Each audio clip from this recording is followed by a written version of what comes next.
negative or f of x equals negative 2x plus 4 is what I need to do. So let me go type it in. Negative 2x plus 4. Graph it out. And then I want you to go ahead and make a sketch of that graph. Keeping in mind, what's it doing? It's going through right here and it's going through right there.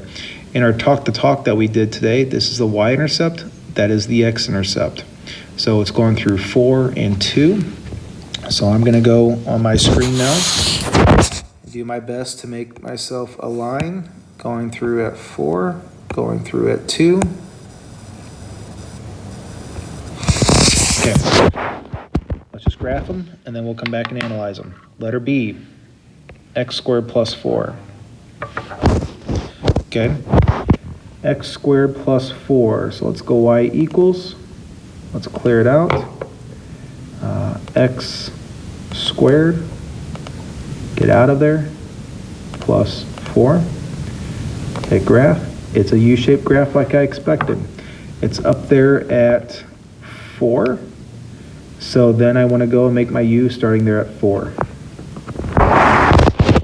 So right up here at 4.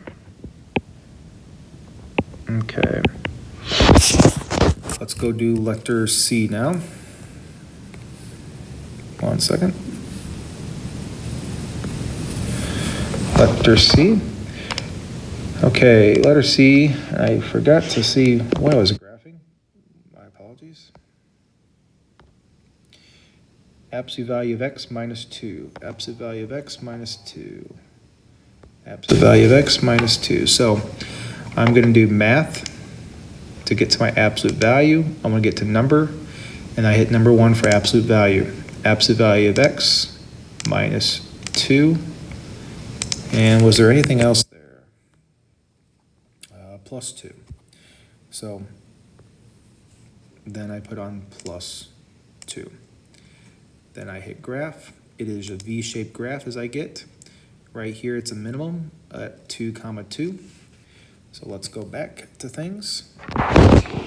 Make that graph at 2, 2.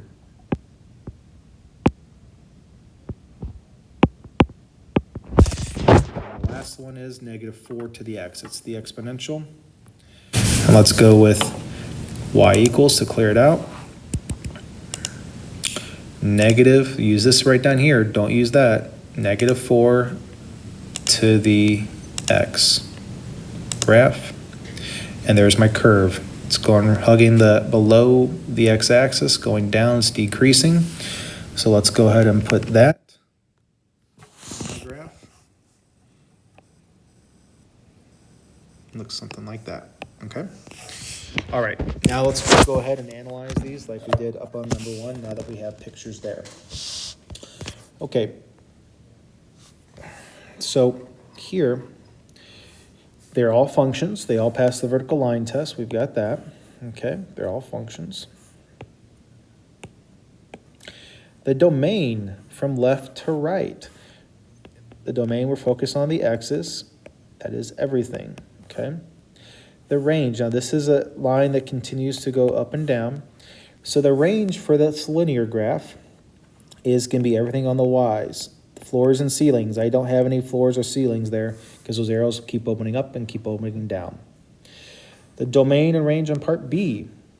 The domain, because I have arrows, this graph will continue to do this forever and ever. So I don't have any bookends. I don't have any walls on the left or the right. The domain is everything or all real numbers, okay? And I should have said that on, on the other one. Give me a second, I'm gonna duplicate that and move that over there, or all real numbers there.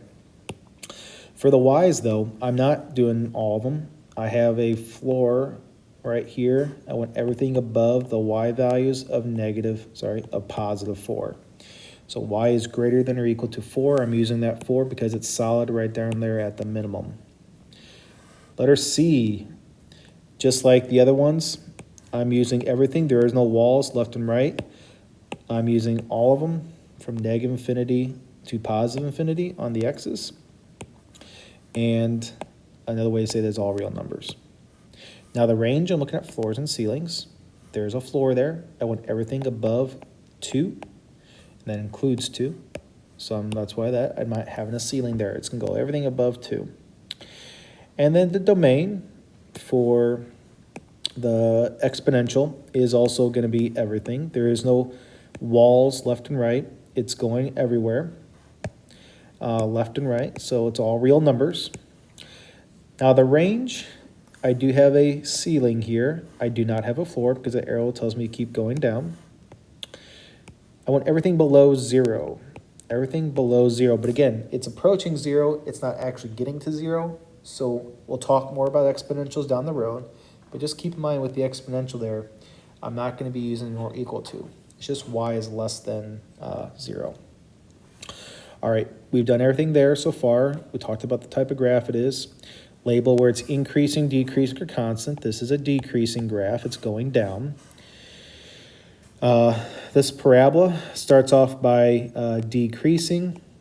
It turns at the minimum, and it starts to increase. So we took care of that.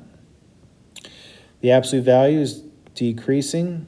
It turns at the minimum and starts to increase. So we took care of that.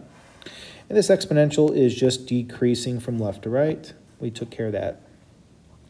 Vertical axis of symmetry. Anything vertical here? No. On the parabola, yes, we do. I'm going to draw that in now. It's right down the middle.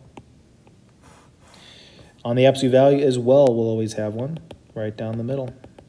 Okay, that's my vertical axis. And vertical axis symmetry, no. Okay, on the exponential. Lastly, marking any maxes or mins. We started to do that. There are none on a linear. There is one on the parabola. We've already labeled it up here. That's my minimum. And we also had the same thing on the absolute value. We labeled it already right there. That's the minimum.